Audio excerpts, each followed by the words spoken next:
Você já se perguntou por que o som pode acalmar a alma ou despertar o medo mais profundo? Por que certas músicas nos fazem chorar, enquanto outras alteram nosso estado mental em segundos? E se o som fosse muito mais do que simples vibração? E se ele fosse a chave perdida, capaz de moldar a matéria, curar o corpo e abrir portais para outras dimensões da consciência humana? Essa é uma história antiga menos e talvez uma das mais perigosas, pois o poder do som, em mãos erradas, pode criar ou destruir mundos. Desde os primeiros registros da humanidade, o som era considerado sagrado. Nas escrituras hindus, o universo nasce de um único som, Om, a vibração primordial que deu origem a tudo. No Egito Antigo, os sacerdotes afirmavam que o deus Peta criou o cosmos ao pronunciar palavras divinas. E nas tradições judaicas, o mundo se forma quando Deus fala, faça-se a luz. Essas histórias, separadas por oceanos e milênios, falam de um mesmo princípio.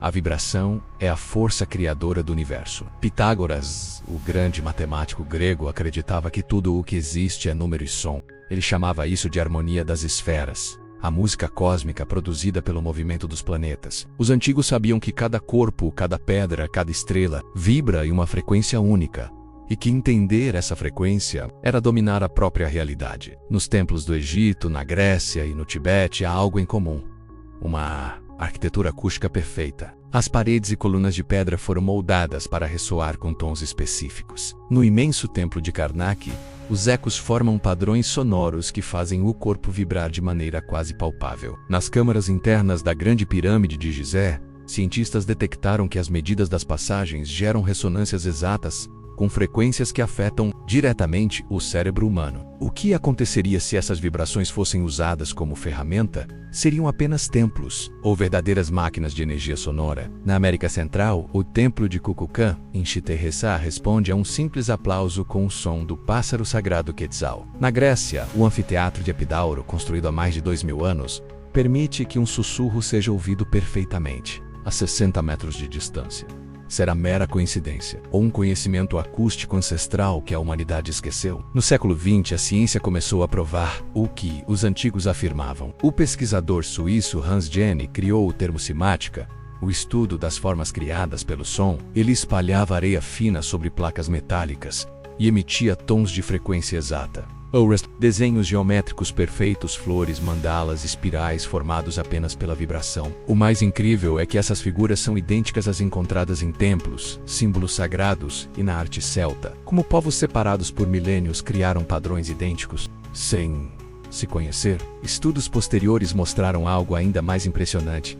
O som altera a água menos ele muda sua estrutura molecular. E se o corpo humano é composto por mais de 70% de água, então o som pode literalmente reprogramar o nosso corpo. Pesquisas com frequências de 432 Hz menos, chamadas de harmônicas naturais, demonstram efeitos positivos na calma mental, no foco e até no batimento cardíaco. Outras, como as frequências binaurais, alteram as ondas cerebrais, induzindo estados de meditação profunda, sonho lúcido e até transe. Será que essa é a razão pela qual certas civilizações cantavam, oravam ou meditavam em uníssono, não apenas por fé, mas por sintonia com o cosmos? Relatos antigos descrevem monges tibetanos levitando pedras com o som de trompas e tambores. Em 1939, um engenheiro sueco chamado Olaf Alexandersson escreveu sobre essa prática após presenciar o fenômeno no Himalaia. Ele descreveu como as rochas vibravam até se erguerem lentamente, movidas apenas pelo som. No Egito e na América do Sul, marcas de corte em rochas de toneladas parecem ter sido feitas sem ferramentas metálicas. Alguns pesquisadores sugerem que os blocos foram amolecidos ou cortados por vibração sonora. Uma tecnologia antiga, talvez perdida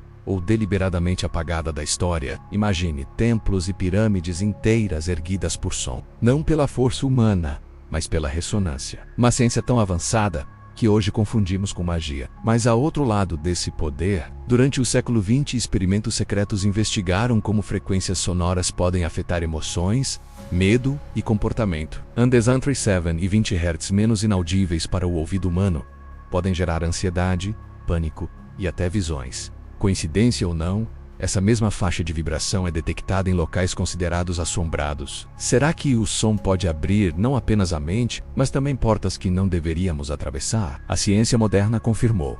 Sons graves e ressonantes alteram a liberação de dopamina e adrenalina, podendo simular experiências espirituais. É como se os templos antigos tivessem sido laboratórios de consciência menos, e os sacerdotes, cientistas do espírito. Talvez o som seja muito mais do que percebemos. Talvez ele seja a própria estrutura invisível da criação.